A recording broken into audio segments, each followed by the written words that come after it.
Voter card ভেরিফিকেশানের form কয়েক মাস আগে দেওয়া হয়েছিল বাড়ি বাড়ি। তো সেই ফর্ম জমা দিতে হয়েছে বিএলও অফিসারদেরকে। তো নতুন করে ভোটার লিস্ট বের হয়েছে। যারা যারা ফর্ম জমা দিয়েছিল সেই ফর্ম জমা করার পর নতুন ভোটার লিস্ট প্রকাশিত হলো। তো সেই ভোটার লিস্টে অনেকের নাম বাদ চলে গিয়েছে। যদি নাম বাদ চলে যায় তো আবারও আবেদন করতে পারবেন।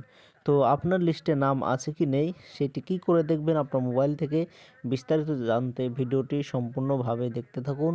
আমাদের এই চ্যানেল থেকে অনলাইনের সব রকমের তথ্য সবার আগে দিয়ে থাকি। চ্যানেলটিকে সাবস্ক্রাইব করে পাশে থাকবেন যাতে ভিডিওগুলো সবার আগে আপনার কাছে পৌঁছে যায়। নতুন যে ভোটার লিস্ট প্রকাশিত হয়েছে কালকে, তো সেটাতে লিস্টে নাম আছে কি নেই সেটা খুব সহজেই আপনার মোবাইল থেকে দেখা যাবে। এর জন্য NVSP লিখে সার্চ করে দেবেন, এরকম একটি ভোটার কার্ডের অফিসিয়াল ওয়েবসাইটে চলে আসবে। তো এরকম পেজে আসার পর লগ ইন করতে বলবে। তো আপনার মোবাইল নম্বর দিয়ে লগ ইন করে নেবেন ওটিপি দিয়ে। তো লগ ইন করার পর এরকম একটি পেজ চলে আসবে। তো এই পেজটি একটু নিচের দিকে চলে আসবেন, স্ক্রল করবেন, নিচের দিকে আসবেন। এরপরে এইখানে লেখা আছে search your name in voter list লেখা এইখানে দেখতে পাচ্ছেন। এই লেখাতে ক্লিক করে দেবেন। এবার এখানে দেখতে পাচ্ছেন এপিক নম্বর চাইছে।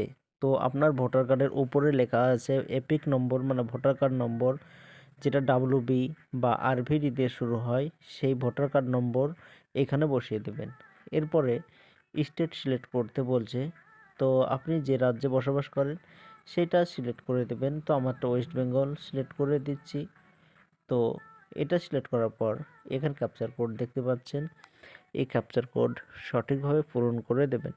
ক্যাপচার কোডটি সঠিকভাবে পূরণ করে দেওয়ার পর নিচে সার্চ লেখা আছে, এই সার্চ লেখাতে ক্লিক করে দেবেন।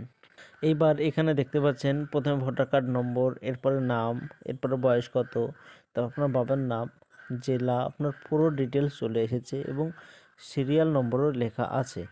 তো আগে সিরিয়াল নম্বর ছিল 1, এখন দেখছি আলাদা হয়ে গিয়েছে। তো এখানে যদি নাম দেখায় তাহলে ভেবে নেবেন যে আপনার নতুন যে লিস্টটি হয়েছে সেই লিস্টে আপনার নাম আছে।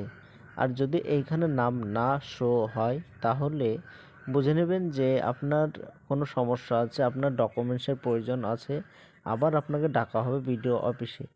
তো এইখানে নাম আছে কি না ভালোভাবে মিলিয়ে রাখবেন। যদি এখানে নাম না পাওয়া যায় তাহলে এখানে দেখাবে রেকর্ড নট ফাউন্ড, এরকম লেখা দেখাবে। তো নতুন যে লিস্ট বের হয়েছে এখানে প্রায় লোকের নাম আছে, আবার অনেকের নাম বাদ চলে গিয়েছে। তো এই লিস্টে নাম আছে কিনা ভালোভাবে মিলিয়ে রাখবেন। তো এটাই ছিল আজকের জন্য ছোট্ট ভিডিও। এরকম নতুন নতুন ভিডিও আমরা এই চ্যানেলে দিয়ে থাকি। চ্যানেলটিকে সাবস্ক্রাইব করে পাশে থাকবেন।